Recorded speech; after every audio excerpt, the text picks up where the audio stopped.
Horror in the Woods.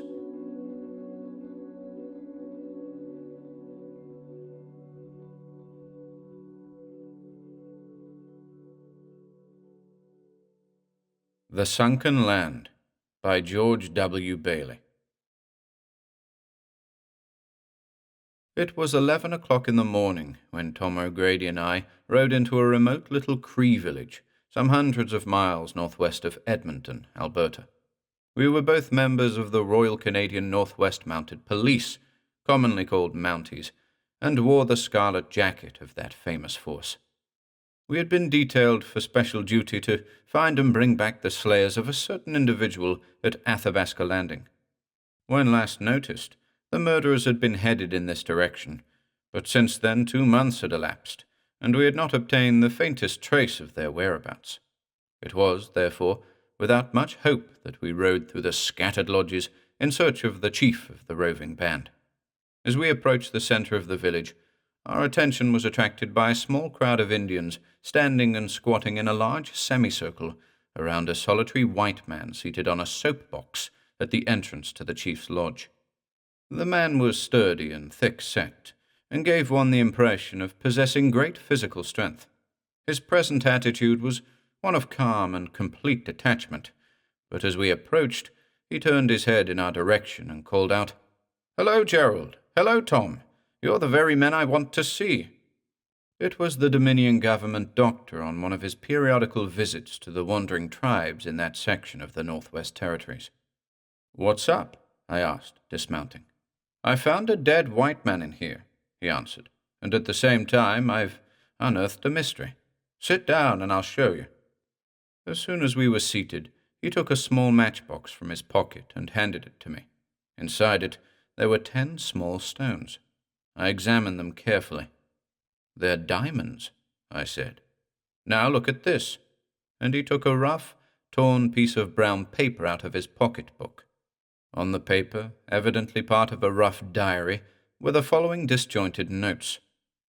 "Entered the sunken land. S. Lost. No ip. Blue Clay Island. Latitude 60 degrees by 30 minutes. Longitude 127 degrees 10 minutes. 150 miles. B. Very sick. Must gie ack." One glance at this scrap of paper was enough to show me that we were on the trail of the murderers. S could mean but one thing: Sam Elliott, one of the men we were after, and B must be Bad Bill Blake. Now, let's see the dead man. If it's the one I think it is, we'll know where to find the others. Eh, Tom? We followed the doctor into the teepee. One look was enough. Pat Corbeau, the ringleader of the gang, had committed his last crime. It was now up to us to gather in his accomplices, dead or alive. "When do we start?" asked the doctor as we came out into the sunlight once more. "We?" I said. "Are you coming with us then?" "Why not?" he answered shortly. "Don't get sore, Doc. We'll be tickled to death to have you, but it's going to be one hell of a boring trip." "That's where you're wrong," said the doctor. "I've heard rumors of this sunken land, though I've never met a soul that's been there. But that there's something uncanny and altogether horrible about the place, I fully believe. Take that scrap of diary, for instance. Read it by what's left unsaid, and you'll see what I mean." "Nice, cheery document," I remarked as I glanced at it again. "We'll bury Pat this afternoon and start off on trail tomorrow forenoon. How does that hit you, Doc?" "Fine," said that laconic individual without turning, as he strode off towards his own tent on the outskirts of the encampment. "Now we eat." We followed him a few paces behind. It was 2 weeks later. The day was far advanced, and the sun, low on the distant horizon, was sinking into a bed of heavy black clouds. Away to the south, a range of mountains stood sharply silhouetted against the sky. We were preparing camp, quietly, steadily, methodically, for the spirit of the trail had taken hold of us, and conversation was reduced to a minimum. The horses had been taken back by the Indians some 4 days previously, and we were now entirely upon our own resources. We stood on the threshold of the unknown. Up to that point, Our journey had been a commonplace of northern travel. Work, danger, monotony, they had all come in the day's run. We had crossed many rivers, we had traversed a mountain range, until one day we had descended to a vast plain which stretched northwest as far as the eye could reach. This plain was typical northern country, grassland alternating with stretches of stunted black spruce and white birch, and stretches there were, too, where sand and glacial boulders predominated. But this was all past. In front of us, straight into the sunset, lay a low range of undulating hills. After supper, we smoked in silence for a time. Finally, the doctor pointed to the hills. "If I'm not mistaken, the sunken land begins beyond that low range. What latitude and longitude did you make it at noon today, Gerald?" I took out my notebook. My observation gave us an approximate latitude of 61 degrees 50 minutes and a longitude of 126 degrees 40 minutes. The sun was rather obscured, so I can't be quite certain of my figures. "That's near enough," said the doctor. "We enter the sunken land tomorrow, and don't forget our agreement. Not one of us must ever, even for an instant, be separated from the other two. There's something queer about that country, and it's through getting separated that other party came to grief. At least that's the way I have it figured. So let's keep together." The next morning we began the climb of the low range. Following a little valley, we slowly ascended until we came to where it flattened out. We had reached the top. In front and below stretched a panorama of broken country, low hills alternating everywhere with plains. But the astonishing thing was that the whole country sloped downwards. As far as the eye could reach, the hills continued. "The whole land seems to have sunk," said Tom. "That hill on the horizon line must be thousands of feet below us." I took out my field glasses and focused them on the horizon line. "I can't see any sign of the lake," I said, as I handed them to the doctor. "I don't suppose you can," he remarked. "If that diary is correct, it's 150 miles from here." All day we traveled carefully, warily, expecting every moment to have to defend our lives against some hidden peril. But nothing out of the ordinary occurred. During the past weeks, we had often discussed the fate of the men who had preceded us into this land, but the subject was baffling, as we had no clue as to the manner of their death. Now that we had actually seen the country spread out before us, a feeling of vague alarm had taken hold of us. None of us could explain why. The country looked so very peaceful, but I could not help thinking of a story I had read, where ants the size of rats and of unparalleled ferocity inhabited a tract of barren rolling country somewhere on the borders of Afghanistan, and devoured all that came in their path. No animals could escape, as they could run with incredible swiftness. Consequently, the country was entirely denuded of game. I told this tale to my companions, and though they appeared to treat it as a joke, I noticed that their watchfulness increased. Sometimes we climbed the rounded hills, at others we descended their farther slopes, but always the descent was longer than the ascent. Towards the end of the second day, we noticed a distinct change in the temperature. The country was getting warmer. Vegetation, too, began to increase. Scattered pine, tamarack, and birch trees became more numerous, and game became abundant, thus exploding the ant theory. Rabbits, in particular, seemed to overrun the whole country, while deer were quite plentiful. But the face of the country was undergoing a steady change. Woods were appearing. Taking the place of scattered trees, alder and ash also became abundant, and finally I noticed a stunted elm. "I say, by Jove, this is interesting," said Tom. "See the squirrels and small birds? Why, the country is simply crawling with game."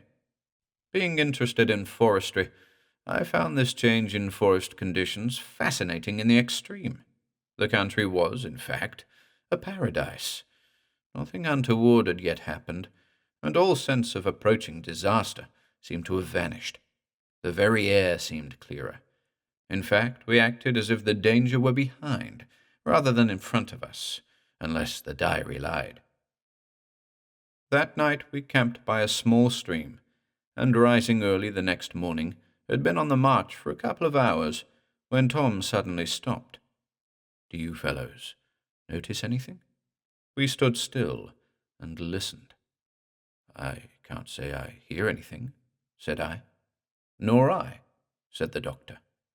"That's it," Tom replied. "There's nothing to hear. The game's gone. I haven't seen a rabbit or heard a bird for the last hour." We looked at each other. "That's true," I said. "I wonder what's the trouble." We looked carefully on every side. The country seemed the same. "Nothing's changed from yesterday," said Tom finally. "The trees are larger," I remarked. "And there seem to be more creepers," added the doctor. "There's something queer about this," sputtered Tom. "Keep your rifles ready." At noon, we stopped in a little grassy clearing. "Look, there's a rabbit," I cried. "See the way it's running? Something's chasing it." We sprang to our feet, seizing our rifles. The creature tore past us without even noticing our presence, squealing as if in the most mortal terror, and disappeared in the opposite direction. Then all was still again. Not a sound broke the stillness. "I don't know," said the doctor. I feel as if something were watching us." "Yes, I feel that same way," said Tom. "But it's only natural. Fear is catching, even a rabbit's. It was probably only a weasel." We agreed heartily. Too heartily, perhaps. "Let's be moving," I suggested. Before us, the forest appeared much thicker, and the trees much larger, and I pointed out some oak and beech, as well as a few very large elms. The temperature was almost oppressively hot. That night, when we camped, we chose an open space and lit a large fire, taking turns to keep watch, but nothing tangible occurred. The night was oppressively still, yet all through the night there were vague sounds of rustling and faint whisperings, now louder, now fainter. That was all. There was an uncanny strangeness about it which made us distinctly uneasy. The next morning we talked it over, and the doctor's opinion was that if at any time we were out at night, it would be a good plan to carry torches. This suggestion met with approval, so we spent an hour before starting out in making a few for each of us, and fastened them to our pack-sacks. All next day the temperature kept rising, and as we progressed the vegetation became more and more tropical. We were now progressing in single file along a trail, made in all probability by the ill-fated party which had preceded us, as the forest growth had not yet had time to obliterate the recent traces of man's handiwork.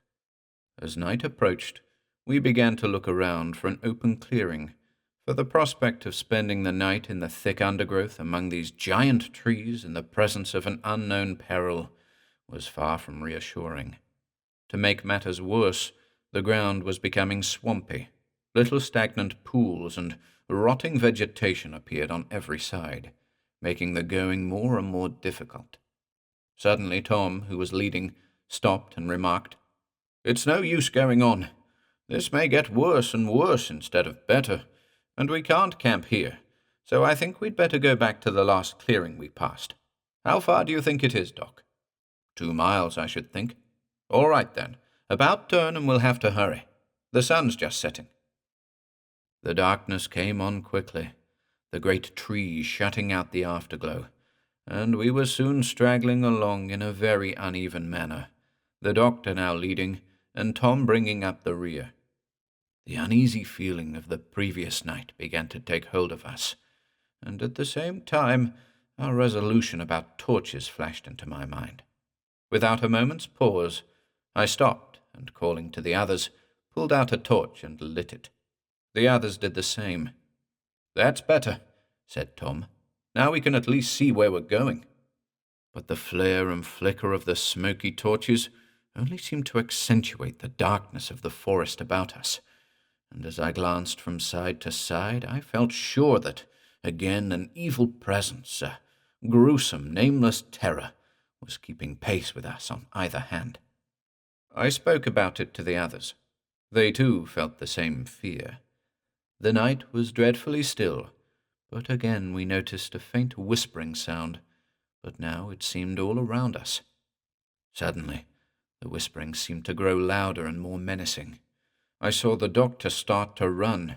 Already he appeared a long way ahead.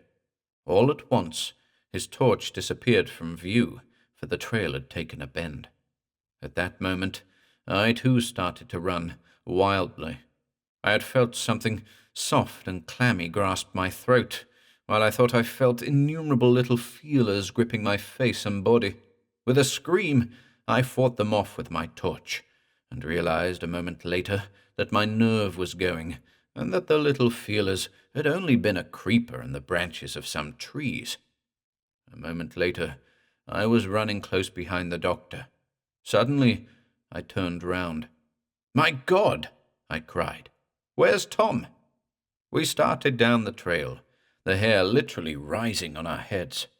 There was nothing but black darkness behind us, and from the darkness came a hum as of angry bees. Suddenly, there was a distant shout. "Gerald! Gerald! Come back! My torch has gone out!" And then came a prolonged scream of agony and terror. "Help, Gerald! Help!" followed by a choking cry of mortal terror. Then silence. Throwing off our packs, we raced along the trail at top speed. When we reached the spot where he had been, we found his rifle and his pack, evidently thrown off in the desperation of a fight for life. And that was all. Tom had completely vanished. We searched the ground with our torches, and called and fired our rifles, but all to no purpose. No sound broke the stillness of the night. Even the whispering had ceased. We returned to the trail, and fetching our packs, we brought them back to the place where Tom had disappeared. Then we gave way to utter despair. How long we sat, I don't know, but it must have been some considerable time, for the first thing that roused us was the dying splutter of my torch, which had been stuck into the ground at our feet. This effectually brought us back to a sense of our position, and to the danger of thus sitting still. I lit another torch, and turned to the doctor. "What are we to do now?" I asked. "I'm sure I don't know," he answered. "Camp here, I suppose, and light a large fire. We'll have to wait for daylight before we can do anything." As soon as we had a good fire going, we put out our torches, and making ourselves as comfortable as the swampy condition of the ground would allow, we lit our pipes and settled down to wait for morning. An hour passed. Then, softly, ever so softly, a faint, almost imperceptible murmur began to come from the treetops. "Sounds like a breeze," I said, tilting my head a trifle to listen. "Yes, it does," assented the doctor. "But, unfortunately, we know it's no such thing. Throw some more wood on the fire." "What do you think it is?" I asked, as in strained attention we listened to the increasing murmur. "God knows," answered the doctor with a shrug. "Do you think a rifle is any good against it?" I went on. "No, I do not," he replied shortly. "Why? To tell you the truth, I don't know," he said. "I've been thinking over the events of the last few hours," I went on, "and there are one or two things that strike me as especially curious." "For instance?" suggested the doctor. "Well, for one thing," I said, "we're in a far northern latitude, yet because this country is many thousands of feet below the upper plain, the temperature has increased to such an extent that all the conditions of life down here are tropical." "Yes, yes," interrupted the doctor impatiently. "I know all that. We've discussed it many times. But this is my point," I said. "These are not the tropics. This is an entirely abnormal condition. Therefore, life as we know it may have undergone a complete change, or at least a modification." The doctor nodded. Go on. In that case, the animal and vegetable life may have characteristics entirely unknown to us, and quite foreign to those with which we are accustomed to deal. The doctor was lost in thought. I see what you mean, but don't generalize. Come down to something definite. That I can't do, I answered. But I have a suspicion that this thing which is menacing us is more or less impalpable, but is armed with innumerable feelers, which I actually felt round my throat and on my face and all over my body a while ago. The doctor abruptly sat up. By God, that's true, he cried. I remember feeling them too, but I thought I was imagining things, and decided they were only creepers and branches of trees after all. That's not all, I went on. The thing can only see at night. Light apparently blinds it. In that case, said the doctor, our best hope lies in our knives and hatchets and in having plenty of light. Throw on some more wood, Gerald. The next morning we were up at the first hint of daylight, and after a hurried breakfast, determined to prosecute a thorough search for our missing companion, in the faint hope that we might at least gain some clue as to the manner of his death. Plunging into the undergrowth, we soon struck a small stream, and, advancing in single file along the bank, found that it narrowed down to a mere brook, and finally lost itself in a great green morass of sponge-like mosses, into which we sank up to our knees. The place was horribly haunted by clouds of enormous and most venomous mosquitoes. The swamp seemed to extend without end, in front and on either side of us. It's no use, said the doctor. We'll have to give it up and go back and make our way to the lake as quickly as possible. All day we travelled along the narrow trail, making a slow but steady speed. For a forest land it was the most wonderful that the imagination of man could conceive. The thick vegetation met overhead, interlacing into a natural pergola, and at last through this tunnel of verdure in a golden twilight we caught sight of the lake, beautiful in itself, but marvellous from the strange tints thrown by the light from above, filtering through the foliage. Clear as crystal, motionless as a sheet of glass, green as the edge of an iceberg, it stretched before us. In the centre was a small conical island, entirely denuded of trees, while at our feet, where the trail ended, lay a small raft embedded in the mud. There's our boat, I said. Well, we still have about an hour of daylight, said the doctor. That treeless island looks the most beautiful place in the world to me at this moment. Whether it was the sound of our voices or something else, I don't know, but at that instant the whispering began in the tree-tops, and from moment to moment the sound increased. Looking up, we saw leaves and twigs in violent motion high in the crowns of the trees. Too astounded to move, we watched the strange phenomenon. Suddenly, without any warning, the whole tree seemed to spring into life. The giant branches curved down and swept the ground, and every twig and leaf seemed to be stretching out towards us. And at that moment, as if aroused by the clamour of the tree, every plant and shrub began to stir with life, violently agitating their long tentacle-like stems, the edges of which, rasping upon each other, produced a whispering or hissing noise. "Good God!" screamed the doctor. "The trees! The trees! I'm caught! Use your hatchet!" I cried, as I sprang to his rescue and severed a long, sinuous tendril that had twined itself round his waist. At the same instant, I felt a steel-like vice closing round my ankle, and fell heavily. Turning, I saw an enormous plant which had been near the path, waving its tentacles like a huge octopus. It had a short, thick trunk, from the top of which radiated giant tentacles, narrow and flexible, but of extraordinary tenaciousness. The edges were armed with barbs or dagger-like teeth. It was one of these sinewy feelers which, inclined at an angle from the trunk, had laid itself flat upon the ground, and at the touch of my boot had arisen and, like a giant serpent, had entwined itself about me, and was drawing me towards the centre of the stump, where my body would soon have been crushed until every drop of blood had been squeezed out of it and absorbed by the ferocious plant.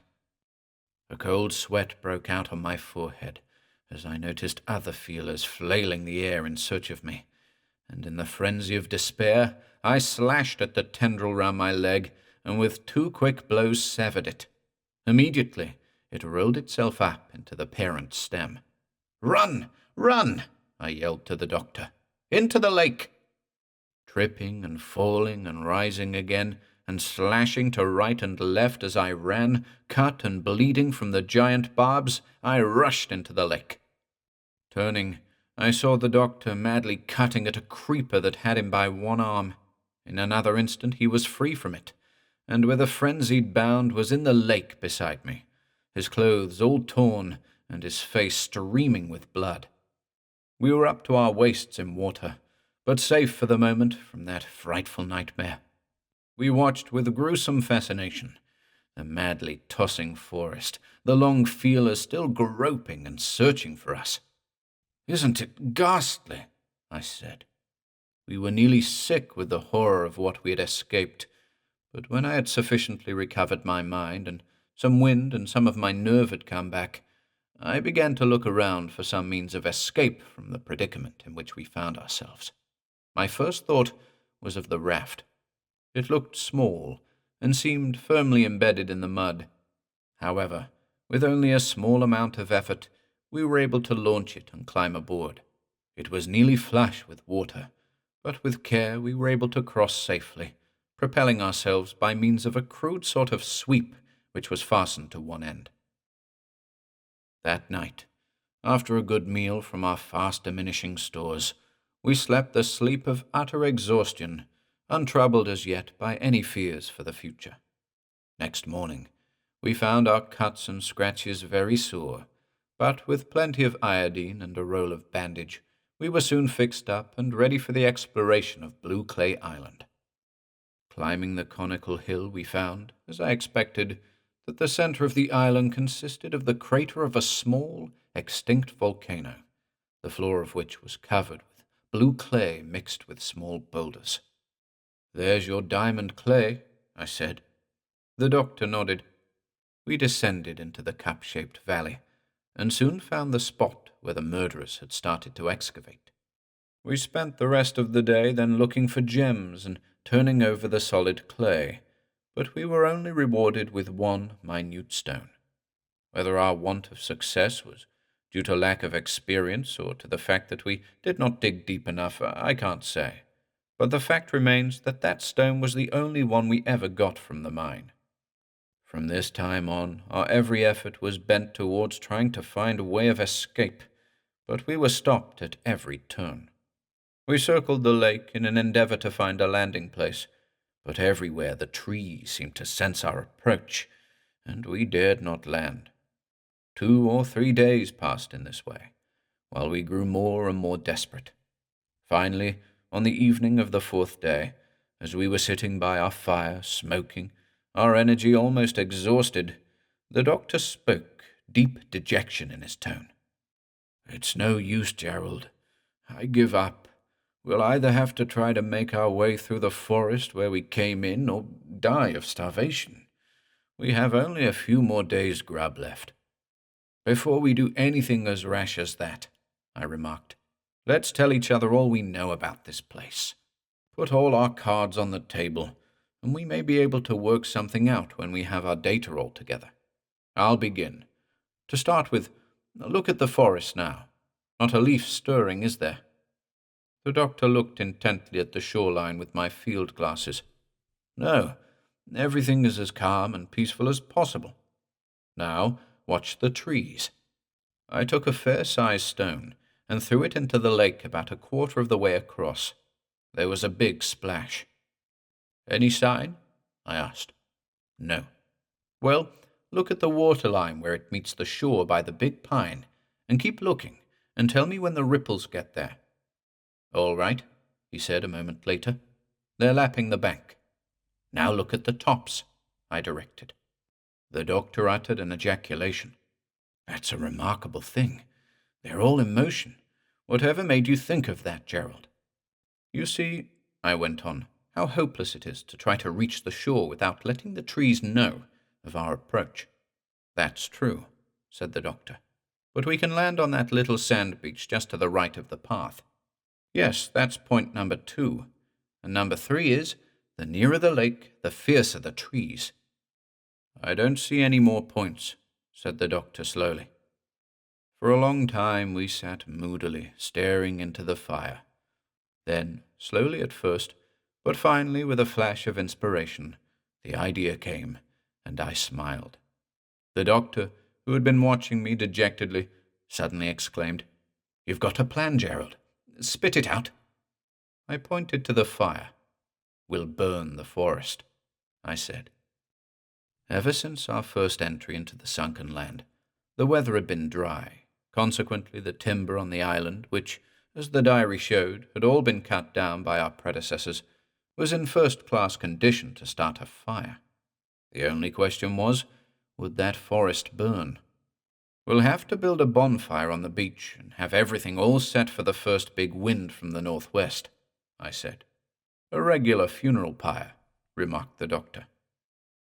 For the next 2 days we toiled from daylight to dark, ferrying logs and brushwood across the lake and scientifically building a large square pile, which covered the center beach and, at the apex, for the top was conical, was nearly 15 feet high. The forest at this point consisted of a pure stand of pine, mostly longleaf, with some loblolly admixture, which was a great piece of luck for us, as this pine is highly resinous. Our preparations were now all made. The wind only was wanting. We made a number of torches and got everything in readiness. Then, while waiting for the weather to change, tried our luck with the blue clay once more, but with no success. 4 days passed. Then, one night, I was awakened by feeling a strong breeze from the northwest blowing over me. Quickly rousing the doctor, we sat up and listened. "It's rising," I said. "Yes, it's rising, but we're going to have rain. We haven't a minute to lose." Hurrying down to the raft, we paddled across. When we got back to the island, our landing was as bright as day in the light of that enormous fire, which, fanned by the rising wind, was roaring above the tops of the nearest trees. "Let's go up to the highest point of the island," I suggested, "so that we can follow the course the fire takes with our field glasses." The conflagration was now well within the pine stand, and was already beginning to spread fanwise. Momentarily the wind increased, driving clouds of sparks and dense clouds of smoke high into the air. We watched it, fascinated. Our lives hung upon the result. I handed the glasses to the doctor. "The fire has reached the mixed forest. Will the deciduous trees burn?" The doctor pointed to the east. "Look, Gerald, the dawn." "I feel a drop of rain," I said. Overhead, heavy grey rain clouds were tearing across the sky. "Let's cross," suggested the doctor. "No use," I replied. "We'll have to wait until tomorrow morning." Late in the afternoon, we crossed to have a look at things. The rain was coming down in torrents, and the wind had dropped a gusty breeze. We made our way into the charred forest for a couple of 100 yards. Nothing molested us. Apparently our way lay open. The next morning, we made an early start, for the weather had cleared and a bright sun was shining. We followed the path of the fire all morning until we reached the edge of the green morass where Tom had disappeared. Here, the fire had burned itself out, but its purpose had been accomplished. We were safe. The object of the expedition, from an official point of view, had been achieved, but at a terrible cost. Poor Tom had paid with his life, and to us the price seemed far too high. It is true that no trace of the last of the murderers, Blake, had been found, but we had had sufficient proof of the impossibility of escaping from the island in any other way than that which we had taken. He had tried to pass the forest, and had failed. The Haunted Wood of ADOURE by Elliott O'Donnell. There were three of us: Alphonse Duroc, literary editor of the Lyon Gazette, Gus Lawrence, sub-editor of the Chicago Saturn, and myself, and we were seated in the parlor of the only inn in Bretagne, discussing ghosts. Presently, Lawrence exclaimed, "Did you ever hear of an executioner being haunted? I have met quite a number in my time. Pete Barrow of St. Louis, Ed Gover of Saratoga, and a host of others. But when I have asked them if they have ever seen a ghost, and who more likely than a man who has sent so many people into the next world, they have only laughed." "That's in America," Duroc remarked quietly. "There seems to be some antagonism in that country of yours, either in the soil or the atmosphere or the people, that keeps ghosts away. In France it is different. I know an executioner in Lyon who once had a very startling experience with a ghost." "Tell us about it," I chimed in. "Eh bien," Duroc observed. "And remember, it is true. I guarantee it. Vibert, who narrated it to me, never lies. He is, what you call it, the very incarnation, embodiment of veracity, and it happened to him himself. At the time it occurred, he had only recently been appointed to the post of assistant executioner in the province of Bayonne, which, you doubtless know, lies about 50 miles to the southwest of the Cevennes. Well, one afternoon, to be correct, it was the last afternoon in 1900, he left Ravignon, the town where he resided, and set off on his bicycle, one of the old-fashioned sort, push-bikes I think you call them, for Delapour, to make arrangements for an execution which was to take place there in a week or so's time. His knowledge of Bayonne was, at that period, very limited, and as he had forgotten to bring his road map with him, he had to stop frequently to ask the way. This, added to the roughness of the roads, which for a considerable distance were undergoing repair, delayed him very considerably, and it was almost dusk when he reached Blanchepart, a tiny town lying barely halfway on the road to Delapour. Feeling hot and tired and badly in need of refreshment, he stopped at an inn and ordered refreshments. "Wise man," Lawrence remarked. "For a Frenchman, extremely sensible." "Bayonne red wine and chicken," Duroc observed, ignoring the interruption, "are excellent things when one is tired, and Vibert did justice to them both. Indeed, he dallied so long over his meal that the dusk had given place to darkness, and the shadows of night were already conspicuous by the roadside, when he finally got up from the table and asked mine host the nearest way to his destination.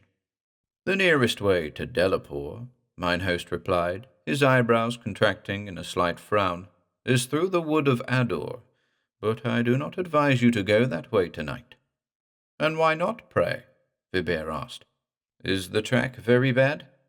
Mine host shook his head. "No," he said, "the track is not bad. It isn't good. None of the roads in this part of Bayonne are good just at the present, but it is passable." "It is the wood itself, monsieur.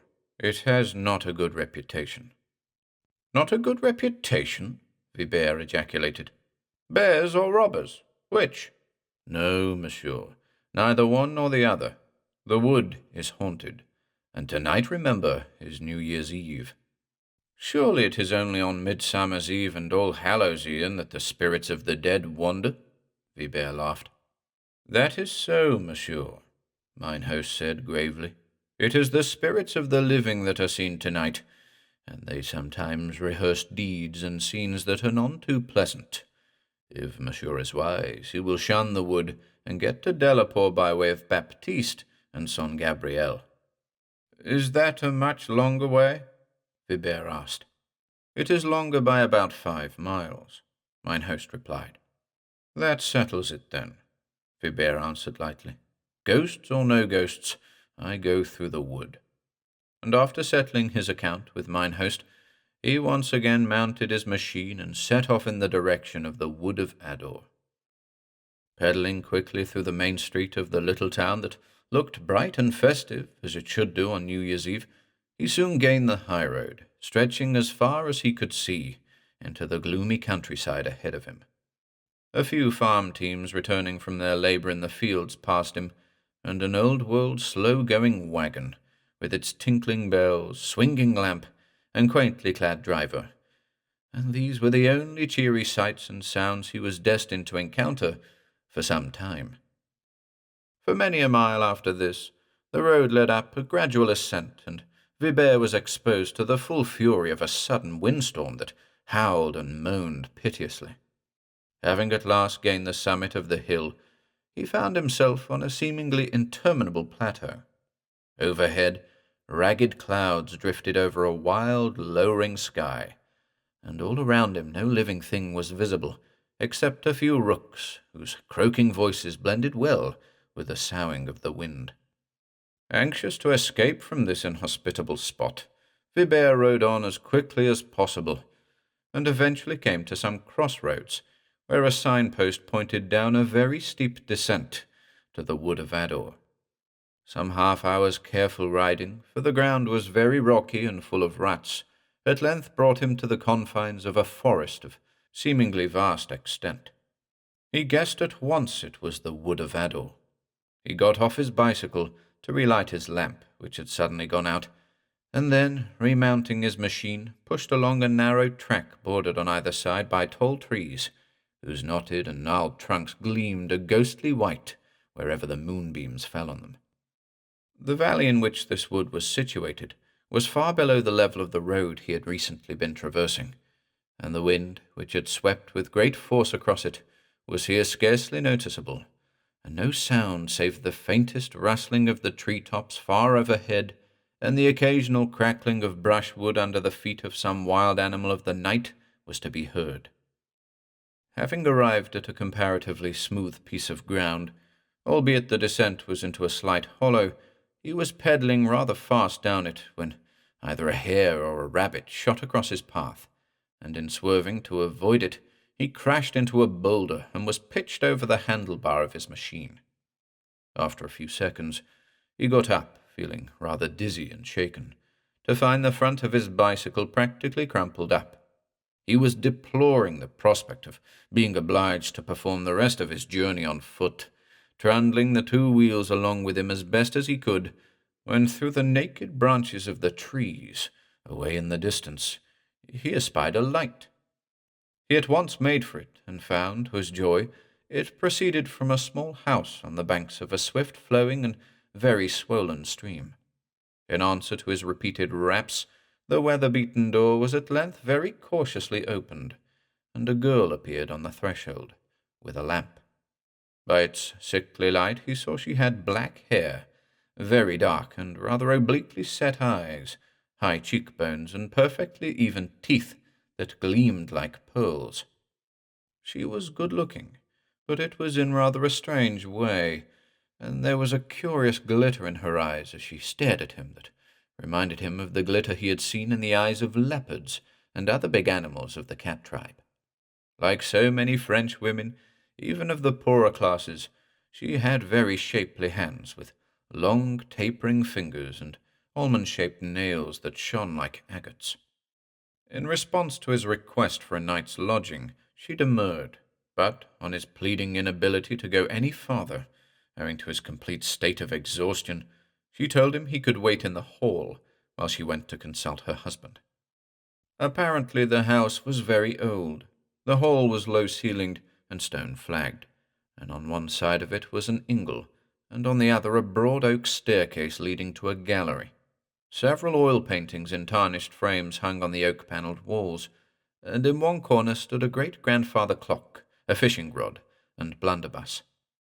Vibert had no time to take in further details, for the girl now suddenly appeared in the gallery, and telling him to come upstairs, bade him, before he did so, carefully to latch and lock the front door. On entering the room into which she ushered him, he received a surprise that almost amounted to a shock, for seated in an armchair by the fire was a feeble old man, who rose to greet him with difficulty. "My husband," the girl said shortly, avoiding Vibert's wondering gaze as she spoke. "He is an invalid," and she pointed to an array of medicine bottles on the mantel-shelf. "Henri," and she raised her voice almost to a shout, "this is the gentleman who wants a bed." "He can have one," the old man cricked. 6 francs bed and breakfast, and you pay me, not her. Money is not safe with women. They're too addicted to spending it." and he gave a feeble laugh which ended in a wheeze. Asthma is one of his complaints, the girl explained. He is seldom free from it. You would like some supper? If it is not giving you too much trouble, Vibert said gallantly. I am famished. Give him some ham and milk, the old man chimed in. That is all we can do for you, monsieur, and it will be 2 francs extra. Food in these parts, and at this time of the year, is dear, very dear. And leaning forward in his chair, he waved his skinny hands over the crackling pine logs, the only cheerful sound, Vibert thought, in the house. Supper over, he consumed it, conscious all the time that the dark, slow-like eyes of the girl-wife were fixed on him with a strangely intent expression. He asked to be shown to his room. It was in a long corridor, lighted at the farthest end by an oriel window. The room, in keeping with the rest of the house, was low-ceilinged and oak-panelled, and had many curious nooks and corners, besides several cupboards inset in the walls. In the centre of the room stood a great, grim-looking 4-poster bed, with the usual ponderous canopy, and over this and everything hung an atmosphere of gloom. Directly the girl was gone, Vibert scrambled into bed. He put his lighted candle on a little table close to the head of the bed, but well out of the way of the curtains, and for some minutes read an evening paper he had bought during his journey.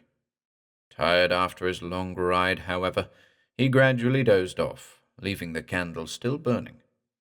He awoke suddenly and completely, with a vivid sense of being no longer alone. Opening his eyes, he stared round, without lifting his head from his pillow, and reassured no one was in the room, he was about to close them again, when he suddenly heard the tap-tap of high-heeled shoes on the polished oak floor of the corridor, faint but distant, and growing nearer and nearer. All his faculties at once on the alert, he sat up in bed and listened. Saving for those sounds, all was silent, with a death-like oppressive silence such as one never experiences, save in lonely country places.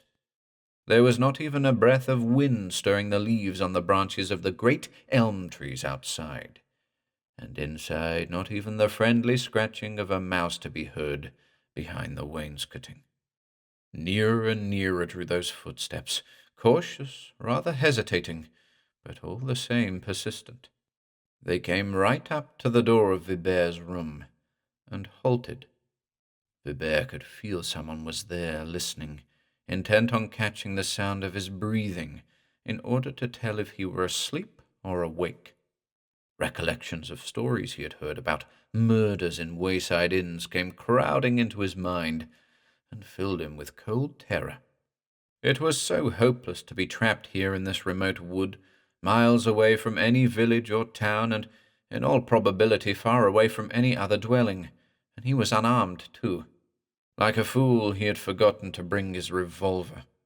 He had a knife, a small pocket dagger, it was true, but of what use would that be against bludgeons or firearms?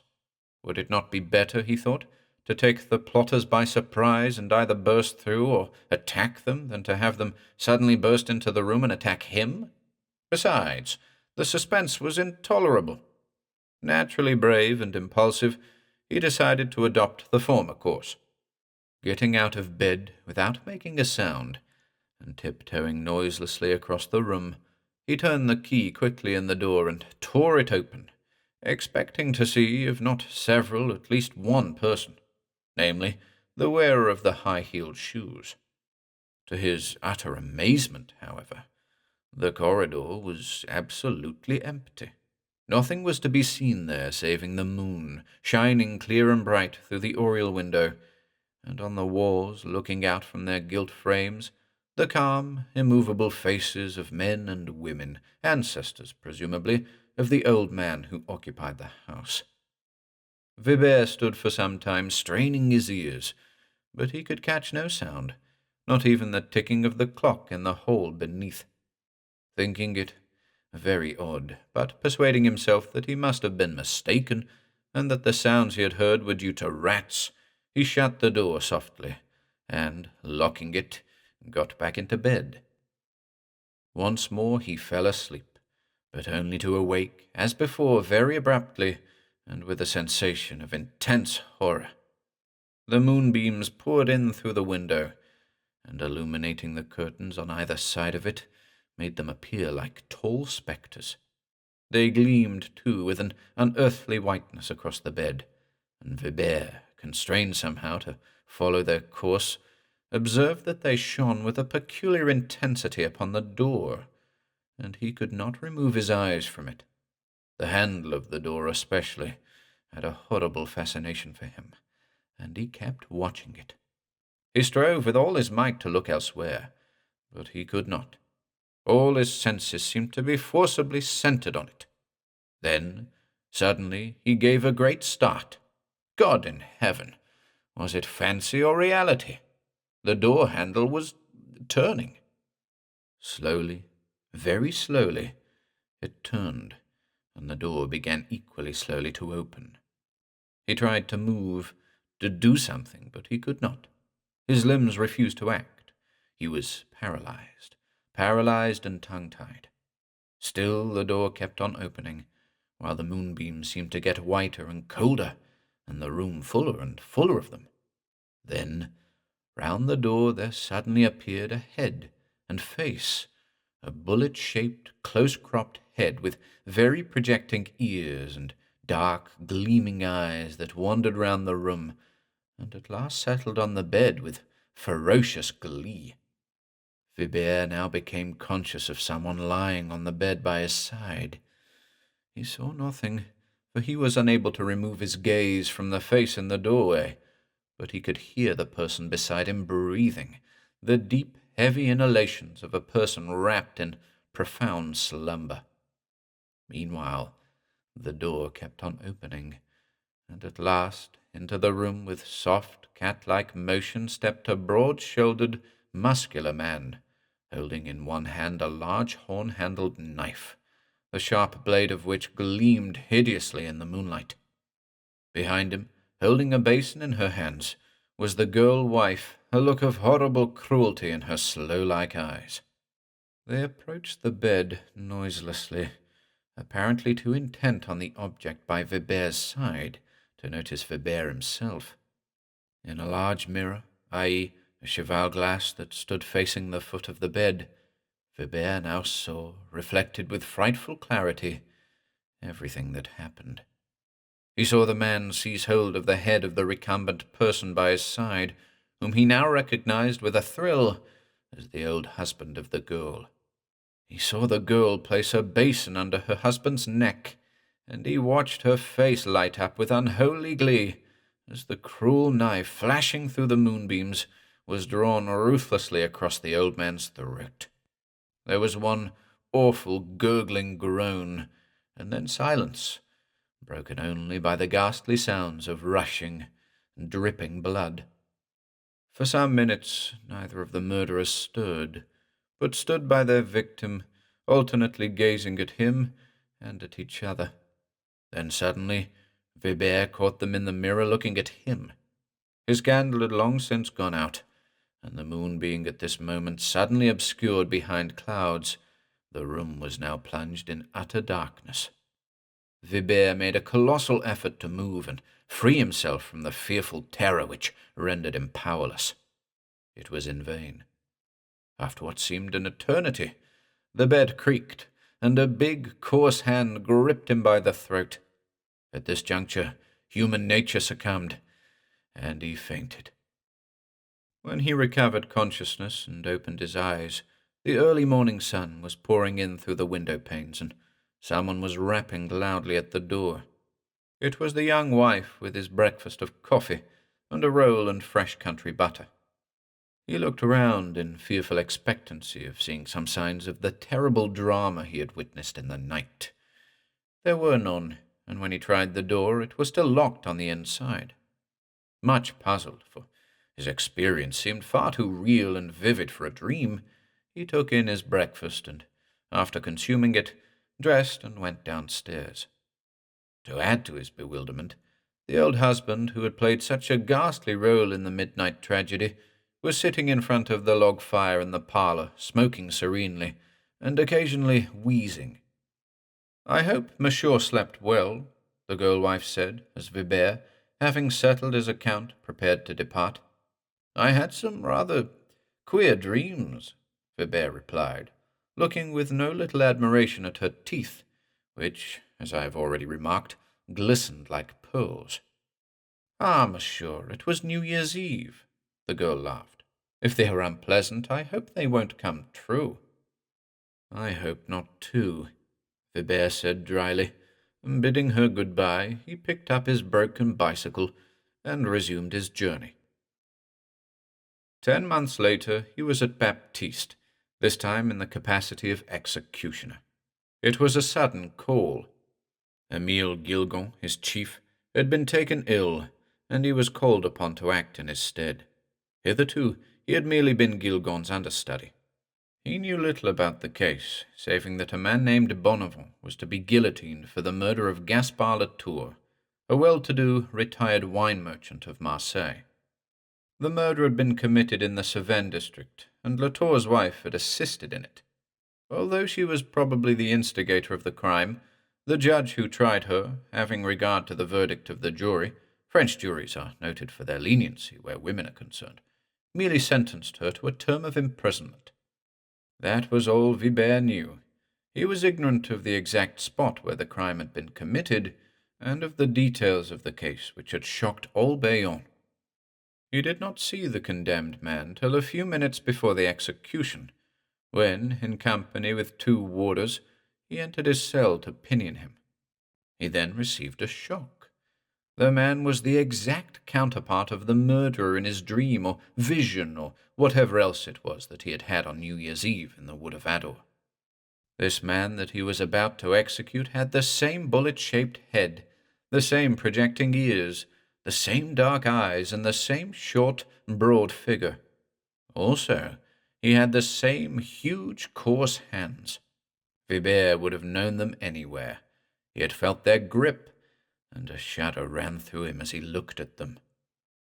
As their eyes met, an expression of bewilderment came into those of the murderer, which expression suddenly gave way to a look of recognition mingled with diabolical hatred. Vibert said nothing. He simply pinioned the man and walked with him to the scaffold. When it was over and he was lunching with several of the officials of the prison, he asked them where the murder had taken place and how it was done. "Why, don't you know?" one of them replied. "What curious chaps you executioners are! In the wood of ADOURE, of course. Bonneval cut poor old Latour's throat, while Madame Latour held a basin to catch the blood." Church in the Jungles by Arthur J. Burks. I harbored no fear of the supernatural. There was more than enough nature around me of which to be afraid.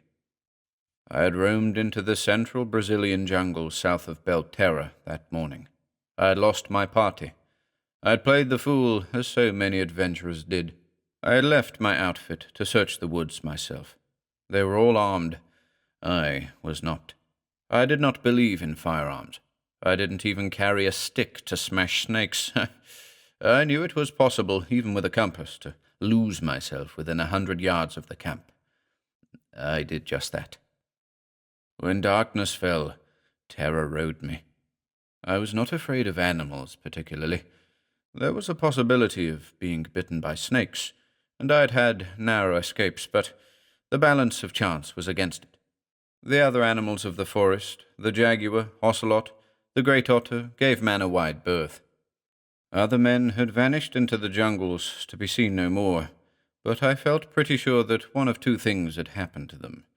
They had been shot by Indians or stepped into holes. There was one other possibility.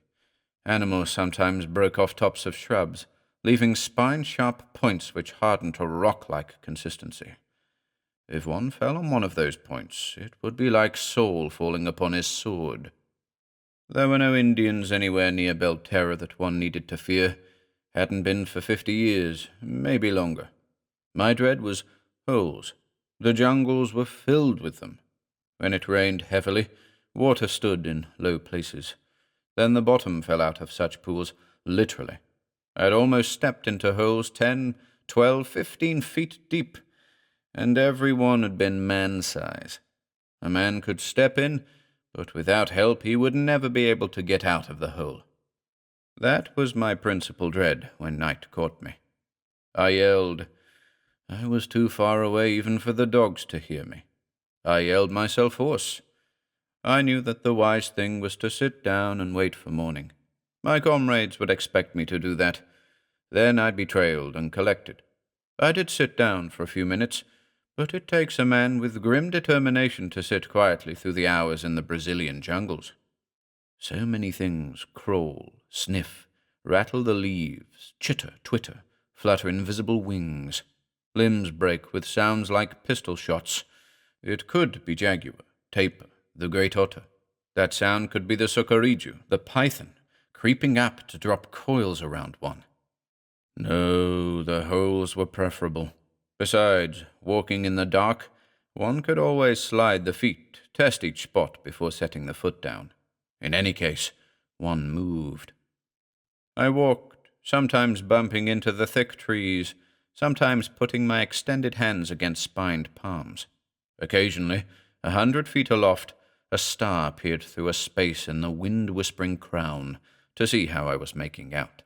I yelled again. Nobody answered, but shortly after that I saw the lantern.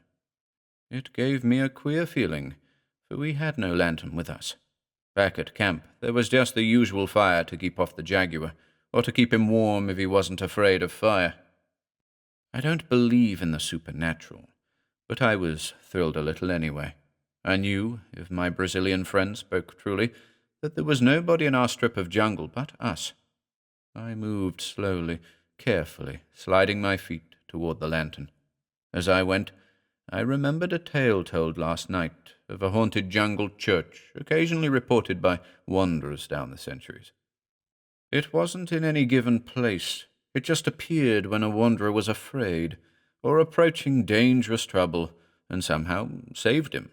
A ghostly priest, the tale said, signaled the wanderer with a swinging lantern. That lantern was real enough. I stepped into mud over my shoe-tops. I moved to the right, then to the left. I was on the edge of a swamp, I decided, and the lantern was out in it somewhere. That was really odd. It carried coincidence a bit further than most people would accept, for the ghost church always appeared on some safe, sound, high place in a swamp. There would be a way out to the lantern, a causeway of some kind. That's what the tale said, and common sense seemed to indicate the possibility. Ghost or real, the lantern swinger had got out there somehow. I found the causeway, a natural series of hummocks grown together, angling, twisting out into the swamp. There was no doubt now about it being swamp. I heard alligators grunt, lash their tails on the water. I didn't know whether to be glad or sorry I could not see. I did see red eyes, 2 by 2, watching me. Some of them came close, paralleling my course, but the causeway rose beyond their reach. I could see a priest now, holding the lantern high. I called to him, and he made some sort of answer which I could hear but not understand. I saw a building behind him. I could see its door, and well inside the door, candles. I reached the priest, scarcely knowing whether to laugh hysterically or take this all as a matter of course. I put forth my hand to grasp his, but whether by accident or design, he evaded my handshake, bowing slightly. He wasn't Brazilian, but German, I thought, or maybe American. There were German and American Franciscans in the valley of the Tapajos River, of which this uninhabited area was part. The priest indicated that I was to pass through the door. I understood then why speech was taboo. Some sort of ritual was in progress, solemn devotions. The priest signaled me to benches to my right as I entered. There were other men there, Brazilian and Indian. None of my people were here, however, and nobody turned to look at me. The priest who had signaled me to safety went forward. 2 other priests murmured in Latin at 2 altars to right and left, behind the communion railing. The priest who had awaited my coming proceeded to the higher, central altar. Mass was being read here by 3 priests. Odd, I thought. Down here I had never participated in night mass except at Christmas, but always early in the morning. But I knew little of the priestly craft, though I was not irreligious. The priests were cowled. There were kneeling women behind the benches to the left. Several of them were nuns in black, with black bonnets covering, or at least hiding, their faces. I knelt too, thankful I'd escaped until devotions were ended. Slowly, nuns and 2 of the priests whom I had not met rose and left the church, hands clasped before them, not looking at me. They had no interest in me. I could not see them too well, for I had been watching the flickering candles which had almost blinded me. The priest, who had doubtless saved my life, was the only one left. He stood before me, smiling. His face was white, beautiful, his teeth perfect. He held the lantern so that I could see his face. He wore brown habit, I noticed, the only one of which I was sure. "We are sorry we have no accommodations for travellers," the priest said to me in amazingly correct English, slowly and precisely, as if he first interpreted from some other language. "There are only ourselves. The sisters have a building out there." He moved his head to indicate outside to the right. "And we have a building on the other side of Egregia Pagida. But you may use my favorite place. Come." I got a slight bang out of his use of the words Egregia Pagida, for that had been the name of the ghost church my comrades had talked about around the campfire last night. Lost Church. The priest, he never gave me his name, led me to a place in the wall of the church where a tree grew right through, or where the church had been built around the tree.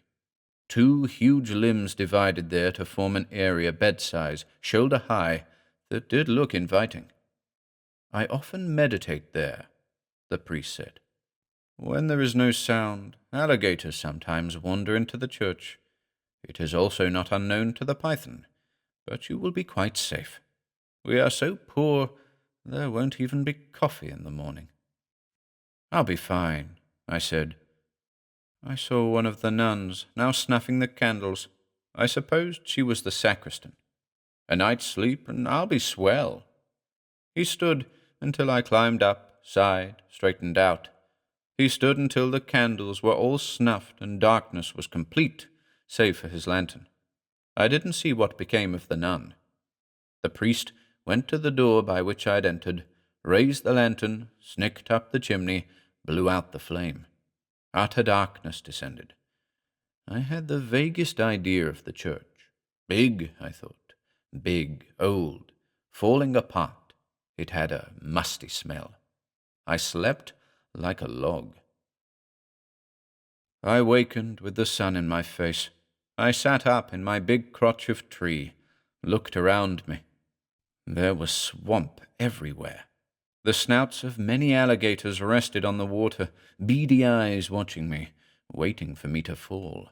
I almost did, when I realized that there was no church, had therefore been no priest, lantern, nuns, candles, altars, incense, or mass. But could I ever be sure of that? How had I got out to my refuge in the blackness of night? That's what my friends asked me when, an hour after dawn, I heard their shouts, answered them, and they came to the edge of the swamp.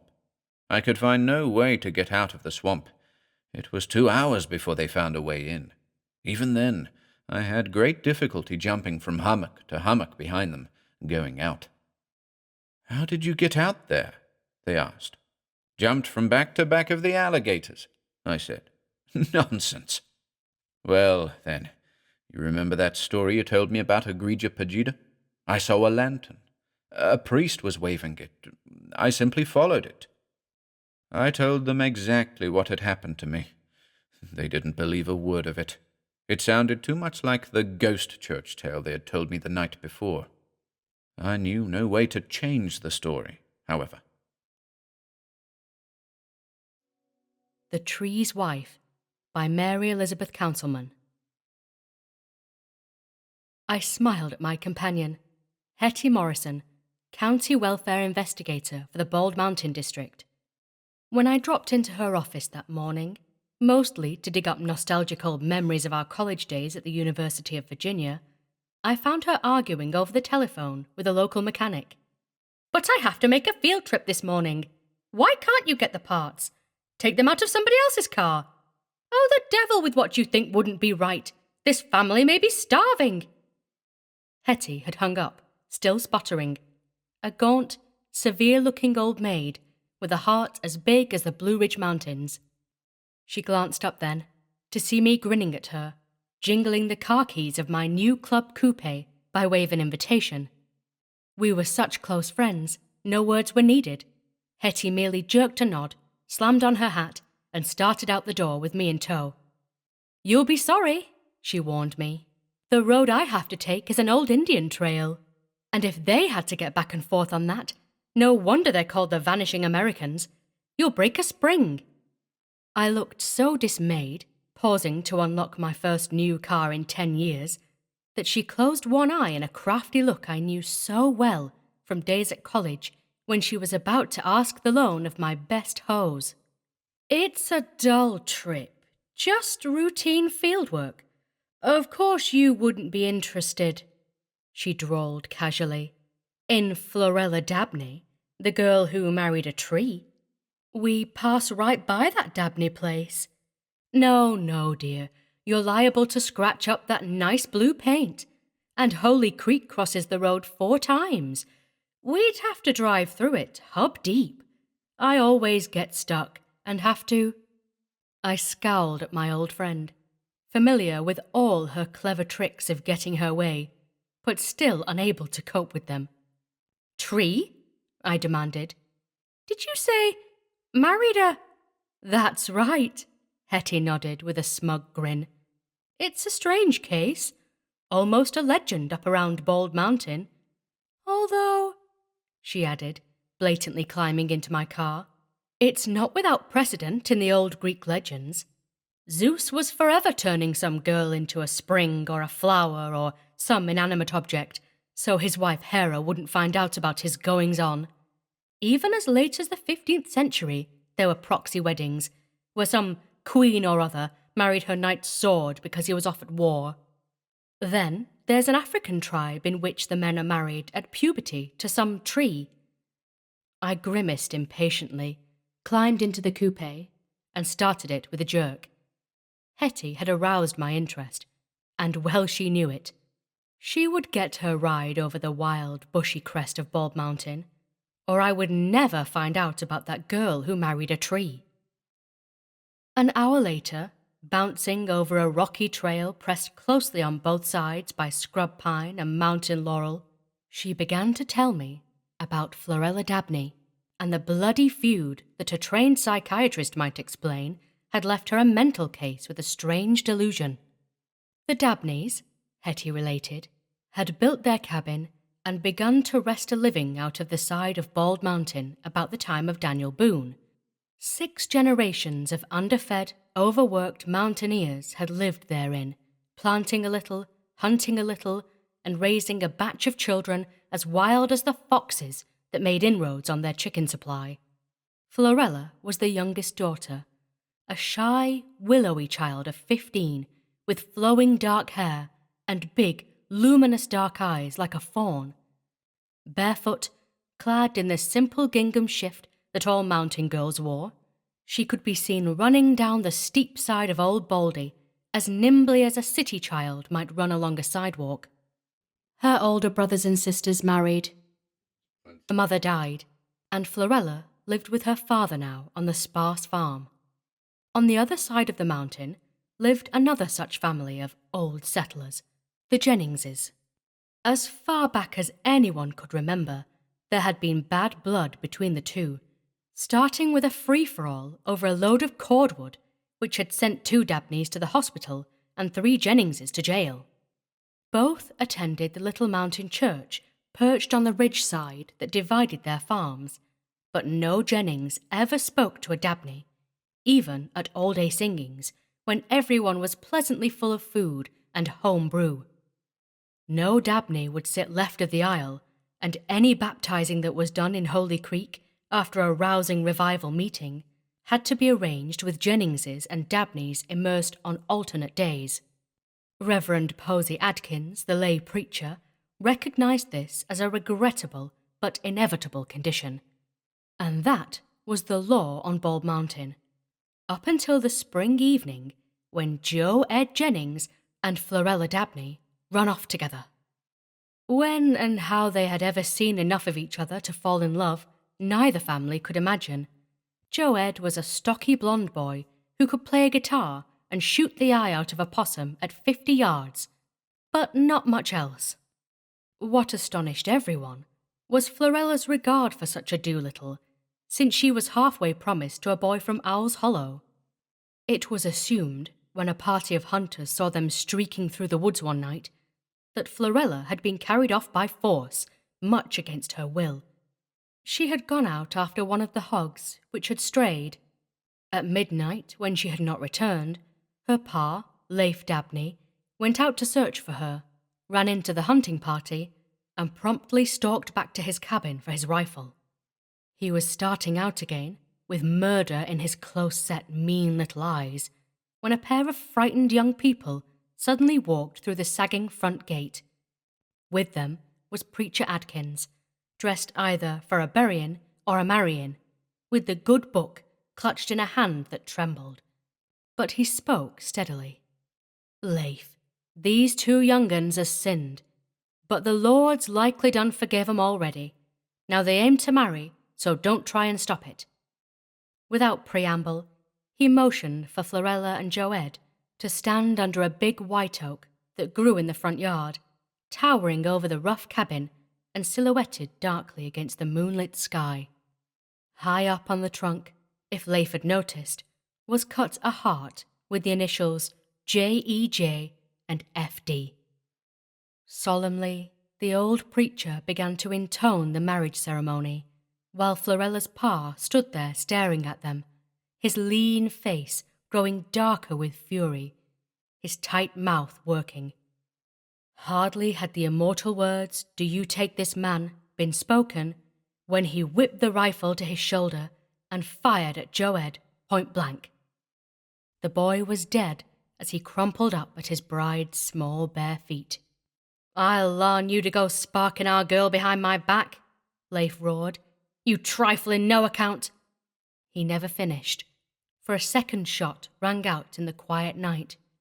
Leif Dabney pitched forward on his face, crawled across the body of his prospective son-in-law, and fired twice toward the powder flash in the woods beyond the cabin. A moment later, all hell broke loose. It seems that Reverend Adkins had expected just such a blow-up. Someone had carried the news to Joe Ed's pa. Clem Jennings had also hastened to the spot to stop the wedding. The old preacher, fearing this, had notified the law.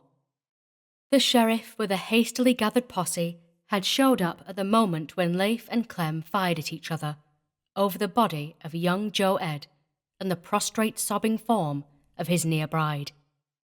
In a matter of minutes, the posse had both fathers handcuffed and hauled off to jail, but behind them they left a tragic tableau, little Florella weeping over the body of her lost lover, with old Reverend Adkins standing dumbly in the background. Two of the posse had stayed behind to help with Joe Ed's body, which the weeping girl had begged the preacher to bury then and there under our tree. It was there Joe Ed had first caught her and kissed her, holding his hand over her mouth and laughing, with Leif not 10 yards away. It was there, in the night, that she had first told him she loved him, and promised to slip away with him into the deep, silent woods of Old Baldy for a lover's tryst forbidden by both their families. It was there, months later, terrified and ashamed, that she had sobbed out to him that she was with child. She knew there was nothing left but to kill herself. Her lover was a Jennings, and she had expected no more from him than a few moments of wild, secret ecstasy. But Joe Ed had surprised her. Fiercely protective and loyal, he had announced that, the following night, he would stand with her under the tree in the Dabney's yard and have Preacher Adkins marry them right in front of old Leif. His child must bear his name, the boy said proudly and tenderly, and he hoped it would be a fawn-eyed little girl, exactly like Florella. All this old Preacher Adkins related to the two members of the posse, while they took turns digging a grave for Joe Ed Jennings, at the foot of the big white oak under which he was to have been married. Florella stood numbly by, watching and no longer crying, like a trapped animal at last resigned to its bitter fate. But regarding her, the old lay preacher suddenly remembered a story from his school days, a myth, a legend. Walking over to the girl, he took her hand quietly and led her over to the tree, where the two pitying neighbours were just patting the last spadeful of dirt over Joe Ed's crude grave. "Daughter," the old preacher said, "I've heard tell of queens in the old days marrying a sword that belonged to some fella that had been kilt in battle. Now, Joe Ed, he'd want you should go ahead and take his name, so I'm going to make out like this here tree is Joe Ed in being buried underneath it. I want you two men," he faced the gravediggers solemnly, "to witness this here marrying of Joe Ed Jennings and Florella Dabney." He raised his eyes humbly. "If it's a wrong thing I'm doing, punish me, Lord. If it's right, bless this here ceremony." There, in the moonlit night, the old preacher proceeded with that strange proxy wedding of a girl to a tree. The two members of the posse stood by, wide-eyed and amazed, as they heard Reverend Adkins repeat the familiar words of the marriage ceremony, heard Florella's sobbing replies, and then heard— was it only wind in the great tree towering above them? Or was it— Both men later swore that what they heard sounded like a whispering voice, a man's voice, Joe Ed's, coming from the depths of those thick green branches. But, as Hetty remarked dryly, it had been a hysterical night, and hysteria can play weird tricks on the human senses numerous times. "Well, that isn't all," I demanded, as my car lurched madly into Holy Creek's third crossing and plunged wetly out again. "What happened to the girl, with her father in prison? Who looked after her while— was the child all right?" "Slow down, you idiot!" Hetty snapped at me pleasantly, clinging to the car door on her side. "Yes, of course the child was all right. A little girl. I had welfare send a doctor out there when we got the message that Florella was in labour. She had been living on in her father's cabin, quite alone, for the simple reason that all her relatives and all of Joe Ed's were afraid to come near the place." I frowned, puzzled. "Why?" "Because of the tree," Hetty said blandly. "Word got around that it was haunted, that Joe Ed had gone into that oak, and, well, that it was alive. Sentient, that is. That it didn't behave like a tree anymore. I must say, look out for that rock, you goose! Want to wreck this thing?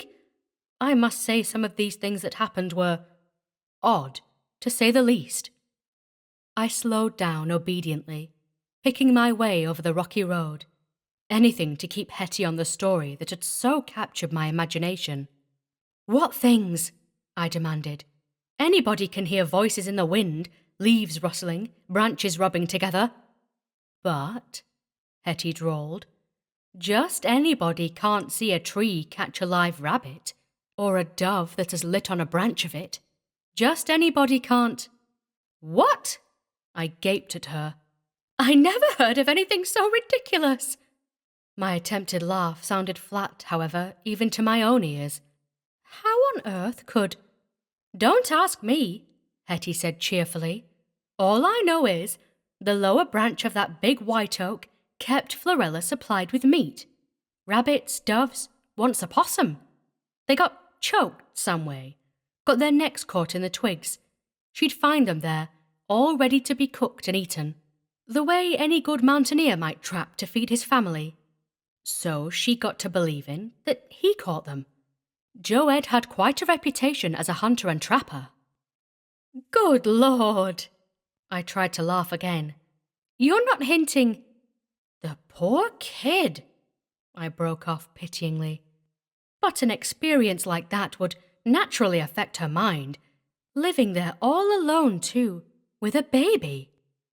Then, Hetty went on pleasantly, there was the fall day, real cold, when a neighbour woman dropped in. Nosy old sister. Just wanted to say something spiteful to Florella about the baby. When she was leaving, though, well, Hetty chuckled. It seems her coat got tangled in a tree branch that dipped down over the gate. It yanked the coat right off her back, the way she told it. She lit out of there, screaming bloody murder, and told everybody that Joe Ed took her coat for Florella. When the girl tried to return it to her, she wouldn't touch it, said it wasn't her best coat anyhow, and she wasn't going to argue with a tree. Oh, no! I shook my head, laughing, but still trying to ignore a small shiver that kept running down my spine. These mountain people are awfully superstitious, aren't they? Naturally, it was just the woman's fear that made her think. Maybe, Hattie said dryly. But it wasn't fear that snatched my new hat off last spring, when I happened to walk under that tree. Checking up on Florella. She's a hardship case, of course. Yes, sir, she said in a queer tone. Big limbs swooped down and snatched that bonnet right off my head. I couldn't reach it, and Florella couldn't climb up and get it. Too soon after the baby's arrival. Poor girl was still kind of weak. But the way she giggled and started talking to that tree like it was a person. Honestly, it made my flesh crawl. She was so matter-of-fact about it. Joe Ed, you rascal, she said. Give Miss Hetty back her bonnet now. I don't need no fancy clothes. Me and the baby's doing just fine. Hetty peered at me sheepishly. Way she said it made me feel like a selfish old turkey gobbler. Besides, a hat like that was too pretty for an old hatchet face like me. But it did give me a turn, I'll have to admit, when... She gulped slightly. When I told Florella she could have the hat. It immediately fell out of the tree. Plop! Right smack on that girl's head. I must say, she added crossly, it was very becoming. Probably the first one she ever owned, poor little thing. Leif was a stingy old coot. Florella's mother never had a rag she didn't weave herself. I turned the steering wheel sharply to avoid a raccoon ambling across the trail. Then I peered at Hattie. Go on, I said grimly. Tell me how the tree shed its wood in stacks, so Florella wouldn't have to chop any. Hetty chuckled. Oh, no. Mountain men take it for granted that their wives must work like mules. All they do is feed 'em, shelter 'em, and protect 'em, with an occasional pretty thrown in when they feel in a generous mood. That's what Florella expected from her tree husband, and that's what she got. Though I suppose a psychologist would say her delusion gave her a sense of security that merely made her able to fend for herself. Lots of people need a crutch for their self-confidence, if it's only a lucky coin they carry around. Coincidence and superstition, Well, my friend smiled. I am obliged to you for the lift. We had a message that Kirby Marsh, a farmer who lives near the Dabney place, got in a fight with somebody and crawled home, pretty banged up. His wife is bedridden, so they'll need help if he's seriously injured. You were a lifesaver to bring me. This is the turn. She broke off abruptly, grinning at me with a sly twinkle in her eye. The Dabney farm is just around this bend.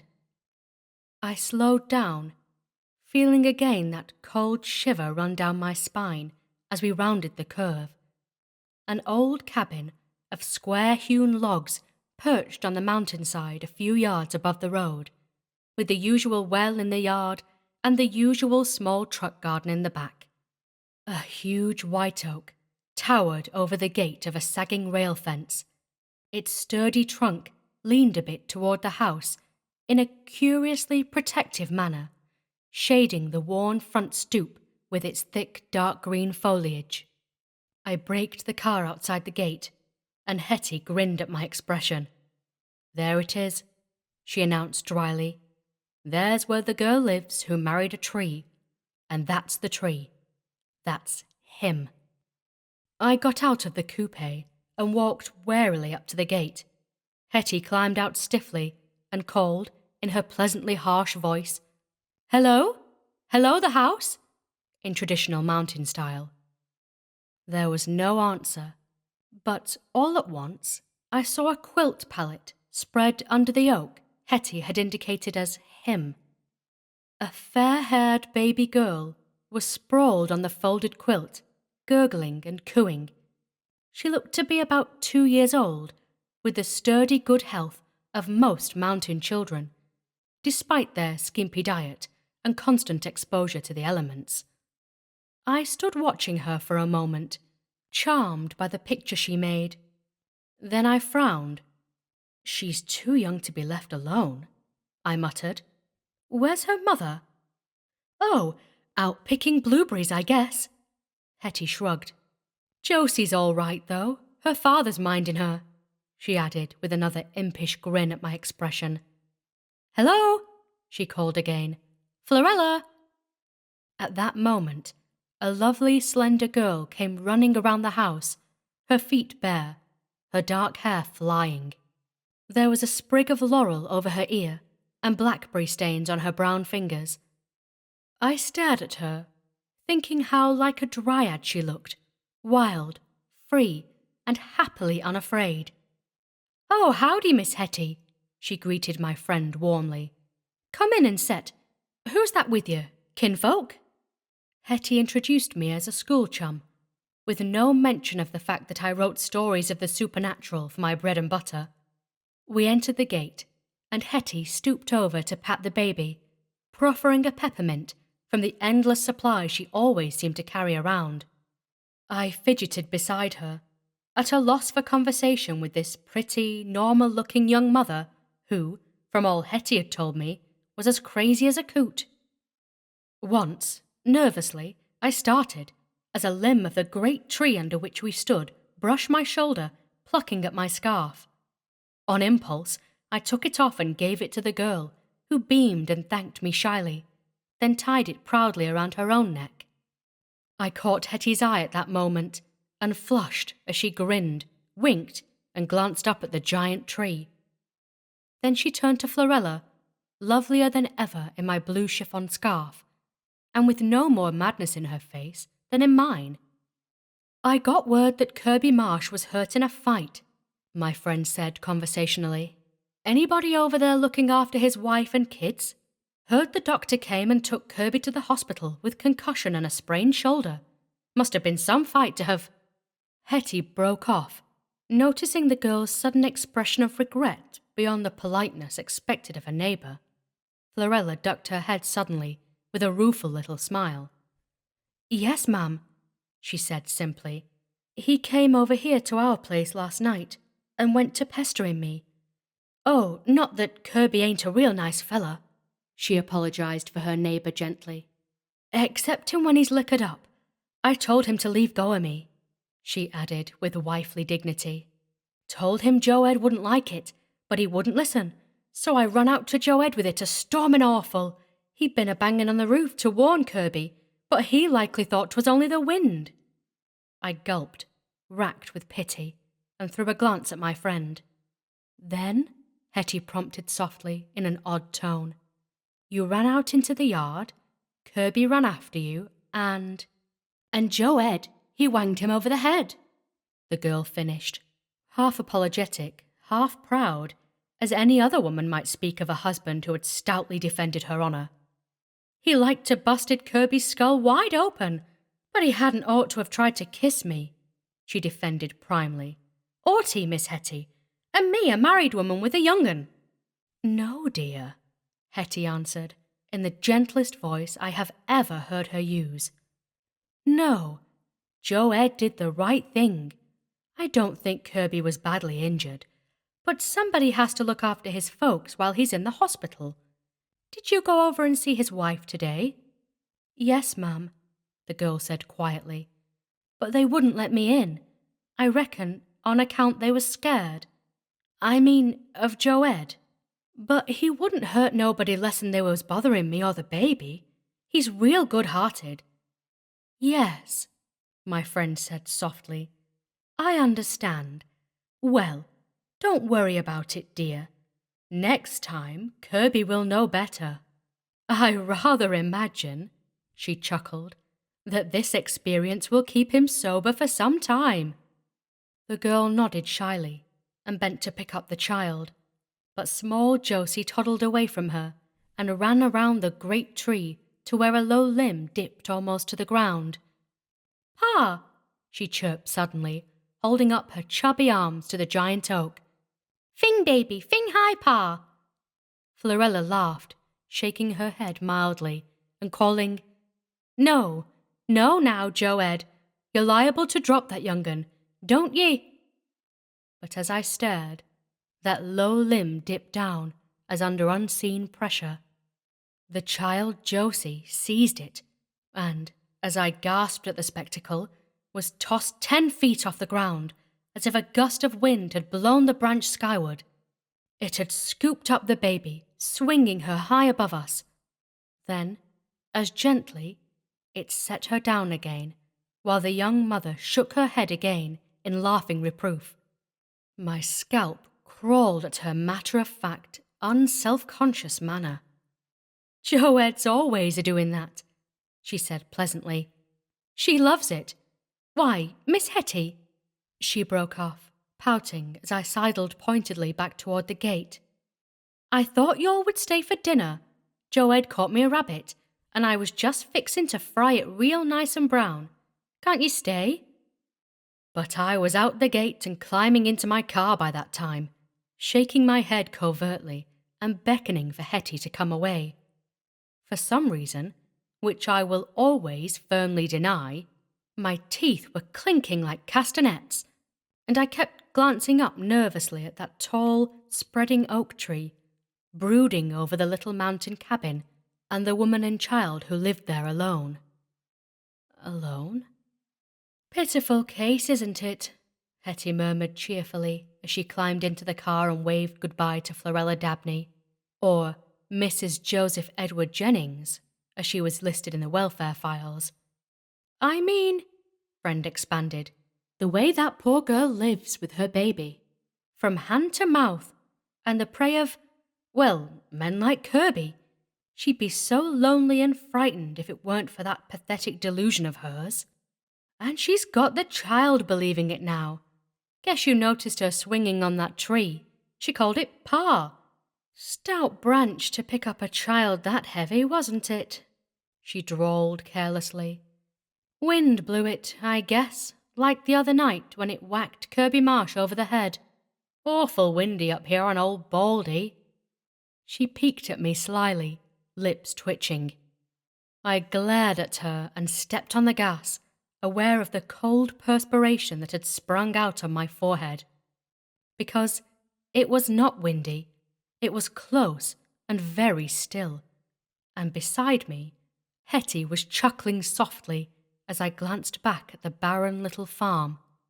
Except for one low limb of that giant oak tree, again tossing that happy child playfully into the air, while its mother looked on, lifting it gently, like a man's strong protective arms.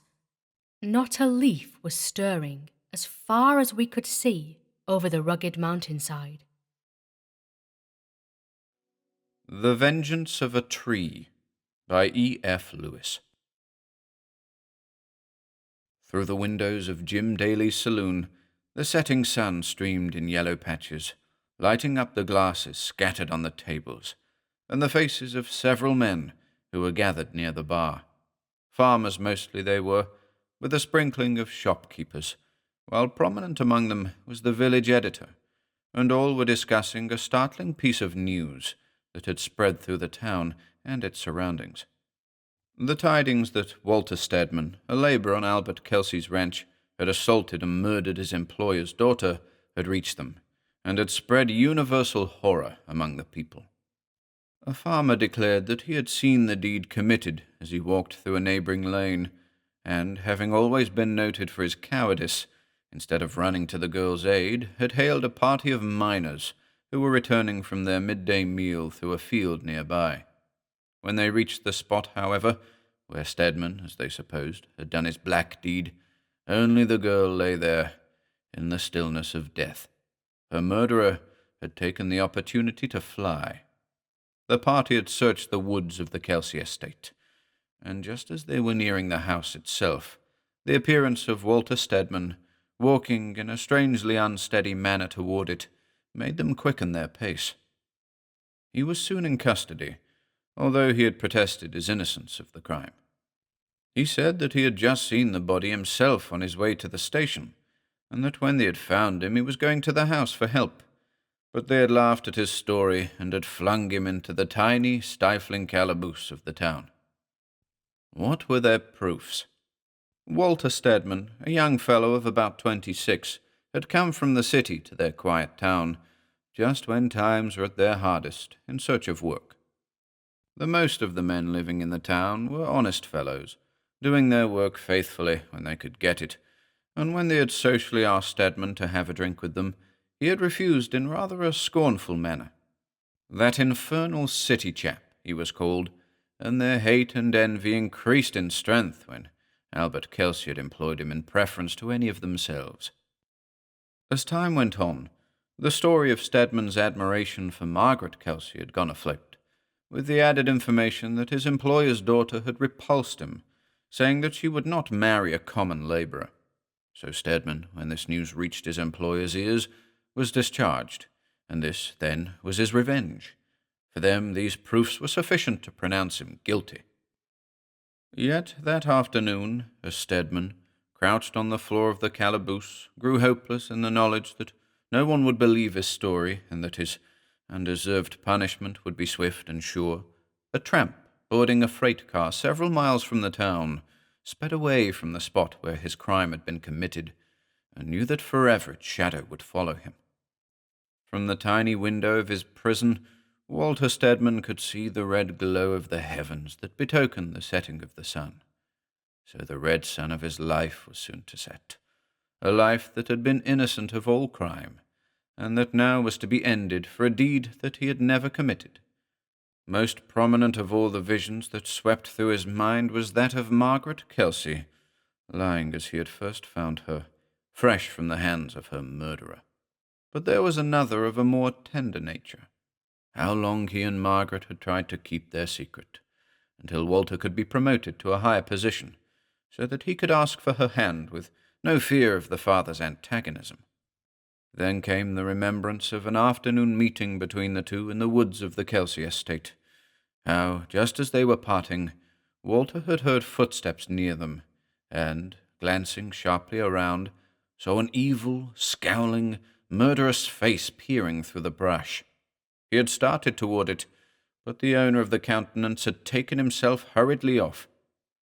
The gossiping townspeople had misconstrued this romance, and when Albert Kelsey had heard of this clandestine meeting from the man who was later on to appear as a leader of the mob, and that he had discharged Stedman, they had believed that the young man had formally proposed and had been rejected. But justice had gone wrong, as it had done innumerable times before, and will again. An innocent man was to be hanged, even without the comfort of a trial, while the man who was guilty was free to wander where he would. That autumn night the darkness came quickly, and only the stars did their best to light the scene. A body of men, all masked, and having as a leader one who had ever since Stedman's arrival in town cherished a secret hatred of the young man, dragged Stedman from the calaboose and tramped through the town, defying all, defying even God himself. Along the highway and into Farmer Brown's cross-cut they went, vigilantly guarding their prisoner, who, with the lanterns lighting up his haggard face, walked among them with a lagging step of utter hopelessness. "That's a good tree," their leader said presently, stopping and pointing out a spreading oak. When the slipknot was adjusted and Stedman had stepped on the box, he added, "If you've got anything to say, you'd better say it now." "I am innocent, I swear before God," the doomed man answered. "I never took the life of Margaret Kelsey." "Give us your proof," jeered the leader, and when Stedman kept a despairing silence, he laughed shortly. "Ready, men," he gave the order. The box was kicked aside, and then only a writhing body swung to and fro in the gloom. In front of the men stood their leader, watching the contortions of the body with silent glee. "I'll tell you a secret, boys," he said suddenly. "I was after that poor murdered girl myself. A little chance I had, but he had just as little." A pause. Then, "He shunted this earth. Cut him down, you fellows." "It's no use, son. I'll give up the blasted thing as a bad job.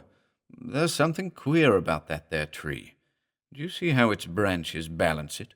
We have cut the trunk nearly in two, but it won't come down. There's plenty of others around. We'll take one of them.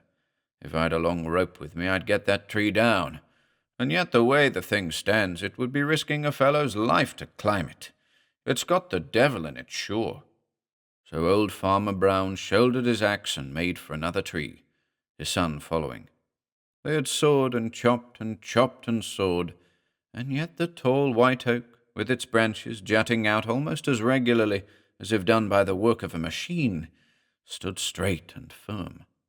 Farmer Brown, well known for his weak, cowardly spirit, who, in beholding the murder of Albert Kelsey's daughter, had in his fright mistaken the criminal, now in his superstition let the oak stand, because its well-balanced position saved it from falling when other trees would have been down.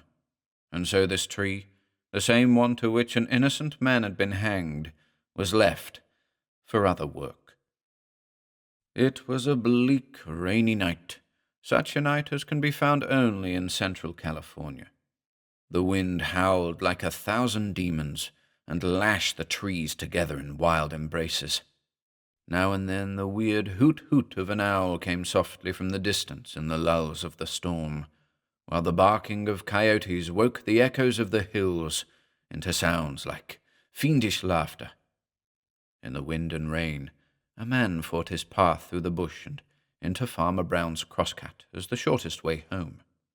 Suddenly he stopped, trembling, as if held by some unseen impulse.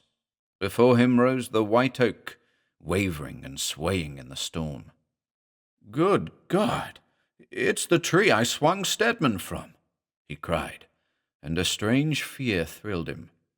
His eyes were fixed on it, held by some undefinable fascination. Yes, there on one of the longest branches a small piece of rope still dangled, and then, to the murderer's excited vision, this rope seemed to lengthen, to form at the end into a slip-knot, a knot that encircled a purple neck, while below it writhed and swayed the body of a man. "Damn him," he muttered, starting toward the hanging form, as if about to help the rope in its work of strangulation. "Will he forever follow me? And yet he deserved it, the black-hearted villain. He took her life—" He never finished the sentence. The white oak, towering above him in its strength, seemed to grow like a frenzied living creature. There was a sudden splitting sound. Then came a crash, and under the fallen tree lay Stedman's murderer, crushed and mangled. From between the broken trunk and the stump that was left, a grey, dim shape sprang out and sped past the man's still form, away into the wild blackness of the night.